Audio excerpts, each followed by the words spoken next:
ഓം നീ സത്യം ജ്ഞാനമാനന്ദം, നീ തന്നെ വർത്തമാനവും ഭൂതവും ഭാവിയും, വേറെല്ലോതും മൊഴിയുമോർക്കിൽ നീ.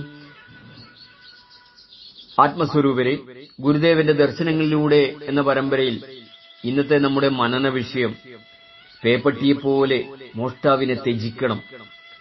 മോഷണമാകുന്ന വിഷത്താൽ മലീമസമായവനെ സദ്ഗുണശീലന്മാർ അപഹസിച്ച് പേപ്പട്ടിയെപ്പോലെ നിശ്ചയമായും ദൂരേക്ക് ത്യജിക്കുന്നു. പ്രിയരെ, പേപിടിച്ച ഒരു നായ എത്ര ആകാര സൗഷ്ഠവവും കുലമഹിമയും സാമർഥ്യവും ഉള്ളതായാലും മനുഷ്യൻ അതിനെ ദൂരത്തേക്ക് ആട്ടിയോടിക്കുന്നു. ആ അവസ്ഥയിൽ അതിനെ ഇത്രനാളും സ്നേഹിച്ചിരുന്ന ഉടമയ്ക്ക് പോലും ത്യജിക്കാതിരിക്കാനാവില്ല. ആളുകൾ കൂട്ടം കൂടി പേപ്പട്ടിയെ തല്ലിയോടിക്കുന്നത് കണ്ടാൽ കാണുന്നവരും അതിൽ പങ്കാളികളായി ചേരുകയാണ് പതിവ്. ഇതുപോലെ മോഷണവൃത്തിയാകുന്ന വിഷത്താൽ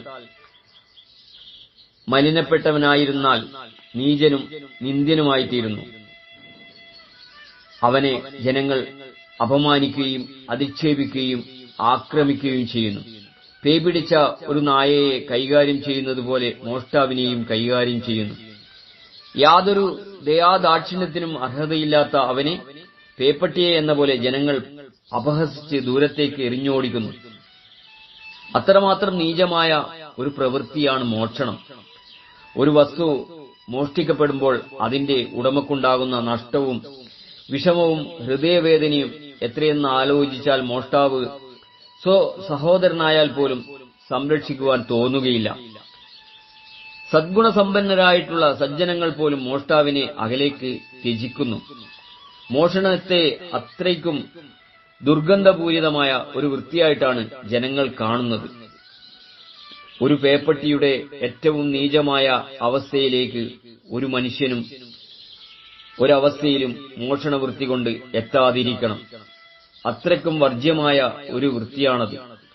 ജീവിതത്തിന്റെ സർവ്വതലങ്ങളെയും ക്ഷയിപ്പിക്കുകയും ദുഷിപ്പിക്കുകയും ചെയ്യുന്ന മോഷണവൃത്തിയിലകപ്പെട്ട ഒരാൾക്ക് ജീവിതത്തിന്റെ നല്ല നാളുകളെ എന്നേക്കുമായി നഷ്ടപ്പെടുകയാണ് ചെയ്യുന്നത്.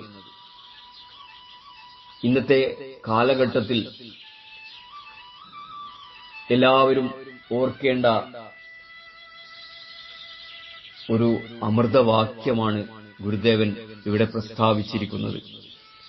സ്നേഹപൂർവം, രഞ്ജൻ കയനാടത്ത്.